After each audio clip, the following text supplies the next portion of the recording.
नमस्कार, स्वागत है आपका ओमान न्यूज हिंदी में एक बार फिर से। ओमान की स्वास्थ्य मंत्रालय ने पिछले 3 दिनों का आंकड़ा जारी करते हुए बताया कि ओमान में 2087 नए कोविड मामले सामने आए हैं। 3 दिनों का आंकड़ा ये जारी हुआ है जिसमें 3 लोगों की मृत्यु भी दर्ज की गई है। ओमान में कुल कोविड संख्या अब बढ़कर 3,12,425 हो गई है। मरने वालों का कुल आंकड़ा 4,122 हो गया है और जो लोग अब तक ठीक हो चुके हैं उनकी संख्या 3,02,178 है। इस समय ओमान में जो लोग कोविड-19 से हॉस्पिटल में एडमिट है उनकी कुल संख्या बढ़कर 88 हो गई है। 11 लोग आईसीयू में एडमिट हैं और पिछले 24 घंटे के अंदर 25 व्यक्तियों को हॉस्पिटल में ले जाने की आवश्यकता पड़ी है। ओमान में प्रवासियों को भी अब बूस्टर खुराक लगाई जा रही है और देखिए, जो लोग पहले से एस्ट्राजेनेका वैक्सीन लगवाए हुए हैं पहली और दूसरी खुराक, वे बूस्टर खुराक के रूप में तीसरी डोज एस्ट्राजेनेका की ही लगवा सकते हैं। देखिए, ओमान में प्रवासियों को अब फ्री बूस्टर खुराक लगाई जा रही है ताकि जो कोविड-19 का नया संक्रमण है ओमिक्रॉन को रोका जा सके, लोगों को और पहले से ज्यादा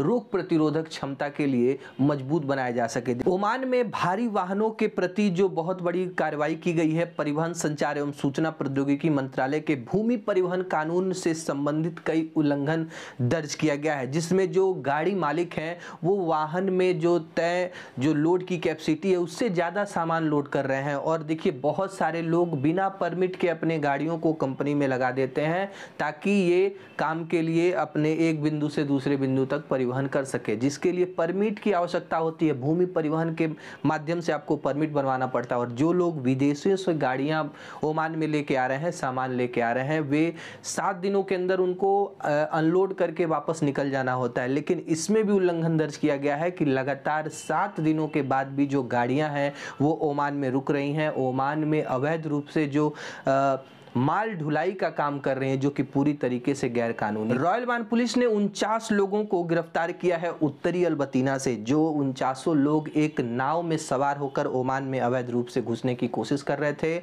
ओमान के निवास कानून के तहत इन लोगों को गिरफ्तार करके इनके ऊपर जो कानूनी कार्रवाई की जा रही है। देखिए, रॉयल ओमान पुलिस ने कहा है कि जब भी आप बिना किसी डॉक्यूमेंटेशन के अवैध रूप से बिना किसी अनुमति के आप ओमान में आएंगे तो आप ये मत समझिए कि आप हमारी नज़रों से, सेनाओं की नज़रों से बच जाएंगे। ये पूरी तरीके से गैर कानूनी है। यदि कोई व्यक्ति बोलता है कि आपको मैं इस तरीके से ओमान पहुंचा दूंगा, फिर आप वहां पे आप काम करके बहुत सारे पैसे कमा सकते हैं, तो इन सब प्रलोभन में मत आइए। जो भी डॉक्यूमेंटेशन अनिवार्य है उसके तहत वीज़ा लेकर के ही किसी भी देश में आप जाएं ताकि किसी भी प्रकार के कानूनी अड़चन से आप दूर रहें।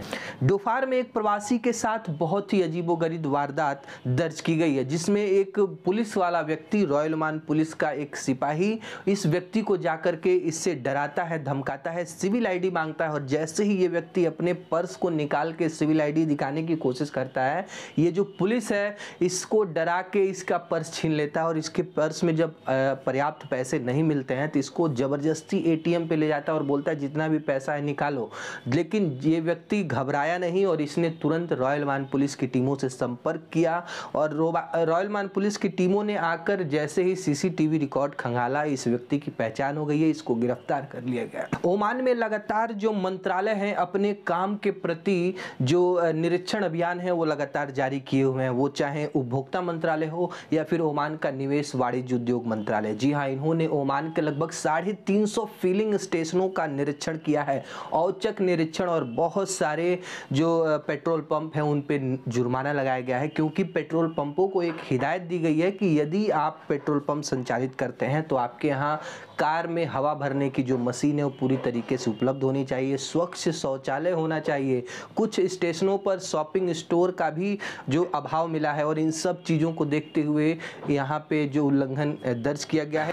ओमान में भारतीय राजदूत डॉक्टर अमित नारंग ने मुलाकात की है सीबीएस ओमान के चेयरमैन से। जी हाँ, डॉक्टर खलफलानी अल बरवानी से इन्होंने मुलाकात की, जहाँ पे दोनों देशों के बीच में बैंकिंग सेक्टर और टेक्नोलॉजी के बारे में एक दूसरे के साथ चर्चा की गई, कैसे इस क्षेत्र में एक दूसरे के देशों से निवेश लाया जा सकता है। अब अंत में बात कर लेते हैं भारत के कोविड-19 केस के बारे में। भारत में दर्ज कुल मामलों की जो संख्या है पिछले 24 घंटों के अंदर 2,58,000 के करीब नए केस दर्ज हुए हैं। पिछले दिन के मुकाबले 13,000 कम केस आज दर्ज हुए हैं। 385 लोगों की दुखद मृत्यु हुई है। भारत में इस समय जो एक्टिव केस लोड है, यानी जितने लोग संक्रमित हैं उनकी संख्या बढ़कर 16,56,000 हो गई है। इस समय भारत में ओमिक्रॉन केस की बात करें तो कंफर्म केस 8,209 हो गए हैं। 155 करोड़ से ज्यादा लोगों को वैक्सीन लगा दी गई है। देखिए मार्च के महीने में भारत में भी अब 12 साल से अधिक उम्र के बच्चों को वैक्सीन लगाना शुरू किया जाएगा। फिलहाल